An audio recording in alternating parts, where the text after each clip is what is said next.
Pirated SPG. Striktong patnubay at gabay ng magulang ang kailangan. Maaaring may masiselang tema, lengguwahe, karahasan, sexual, horror o droga na hindi angkop sa mga bata.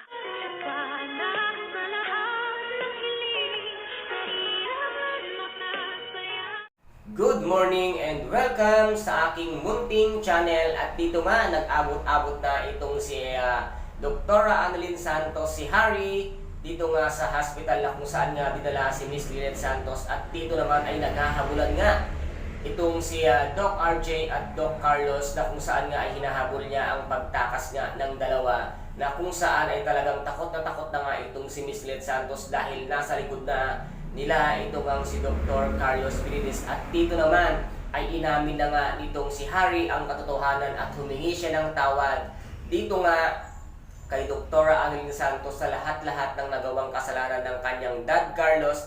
At dito na rin niya nga inamin ang katotohanan na itong ang si Dr. Carlos Benitez ang siyang pumatay kay Miss Irene. At laking gulat nga nitong si Miss Giselle Tanyag dahil narinig niya ang lahat ng pahayag nito ngang si Harry at lumabas sa kanyang bibig ang katotohanan, at kaya humihingi siya ng tawad. At nagulat naman itong si Dr. Annalyn Santos na hindi niya sukat akalain na ito ay magagawa ng kanyang stepfather na si Dr. Carlos Benitez. At sinabi nga dito kay Miss Giselle Tanyag na hindi niya nga makontak ang kanyang tatay at nanay, at siya nga ay sobrang nag-aalala. Kaya't sabi nga sa kanya nito ngang si Miss Giselle Tanyag ay sila ay manalangin at prayer ang siyang pinakamabisa nga sa lahat ng kanilang pinagdadaan ng pagsubok sa kanilang buhay. At dito naman ay sinabi nga ng dalawang pulis na kasama nga nitong si Miss Giselle Tanyag na ititimbre nila ito nga si Dr. Carlos Benitez. At dito naman ay patuloy ang habulan at nag-abot ng muli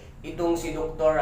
Carlos Benitez at si RJ at nagpambuno silang muli. At dito naman ay talagang pinigilan nga nitong si Miss Lynette Santos ang rambulan nga ng dalawa. At dito nga ay tinutukan nito nga si Doc Carlos itong si Dr. RJ at sinabi nga niya, ito na ang oras mo at tatapusin ko na ang iyong buhay. At bigla namang tumulong at nakipag-gulo na rin ito nga si Miss Lynette Santos dito kay Doc Carlos.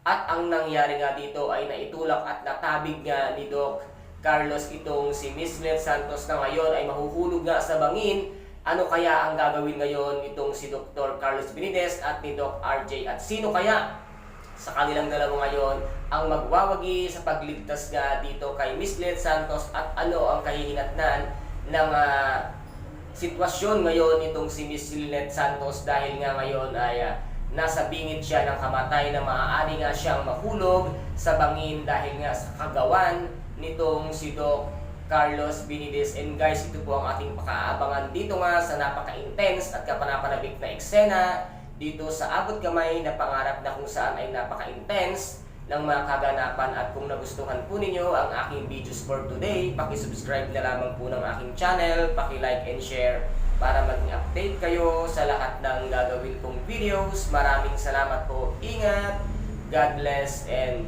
bye-bye!